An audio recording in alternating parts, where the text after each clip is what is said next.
कर्म बड़ा या भाग्य, आज हम इस विषय पर जो है चर्चा करने वाले हैं। जो कर्म पर विश्वास रखते हैं वह लोग कहते हैं कि कर्म बड़ा है, और जो लोग भाग्य पर विश्वास रखते हैं वह लोग कहते हैं कि भाग्य बड़ा है। क्योंकि उनका कहना होता है कि अगर भाग्य में होगा तो चल करके आएगा और भाग्य में नहीं होगा तो नहीं आएगा। यानी कि उनका कहने का अर्थ यह होता है कि हमारा भाग्य जो है पहले ही लिख दिया जाता है, इसलिए भाग्य बड़ा है।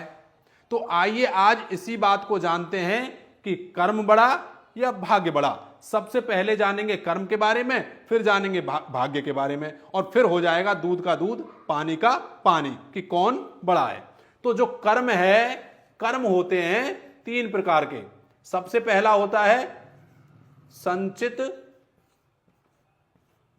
कर्म, दूसरा होता है प्रारब्ध कर्म, और तीसरा होता है क्रियमाण कर्म। तो देखिए, सबसे पहले जानना होगा हमें संचित कर्म के बारे में। संचित कर्म क्या होते हैं? जो हम पूर्व जन्म में करते हैं उन्हें कहते हैं संचित कर्म। प्रारब्ध कर्म किसे कहते हैं? जो हमने पूर्व जन्म में कर्म किए उसके आधार पर हमें शरीर मिला और उन कर्मों को हम भोग रहे हैं, उन्हें कहते हैं प्रारब्ध कर्म। और क्रियमाण कर्म किसे कहते हैं? क्रियमाण कर्म उसे कहते हैं जो हम वर्तमान में कर रहे हैं। अब जो भाग्य पर विश्वास रखते हैं वह सवाल उठाते हैं प्रारब्ध कर्म में। प्रारब्ध का मतलब यह है, उनका कहने का अर्थ होता है कि प्रारब्ध में जो हमारे लिख दिया है भाग्य में, वही भाग्य में होगा, यानी कि उसे कोई भी मैट नहीं सकता है।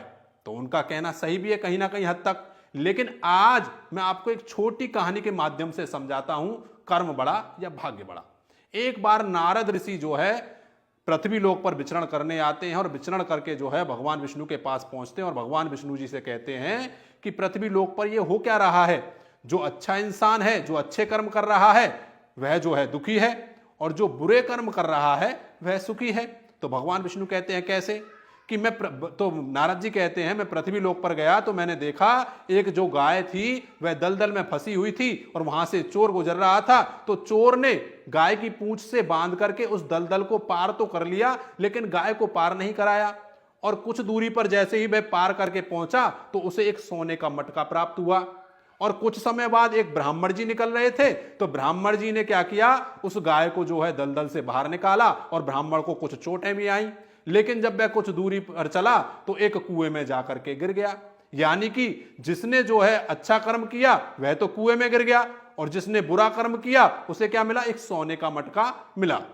तो भगवान विष्णु हंस करके कहते हैं कि हे नारद, मैं आपको बताता हूं कि जो चोर था उसके भाग्य में जो है एक सोने का महल लिखा हुआ था, लेकिन उसने जो है ऐसा कर्म किया कि गाय को जो है दलदल से बाहर नहीं निकाला, इसलिए जो उसके भाग्य में सोने का महल लिखा था तो उसे क्या प्राप्त हुआ? सिर्फ सोने का मटका।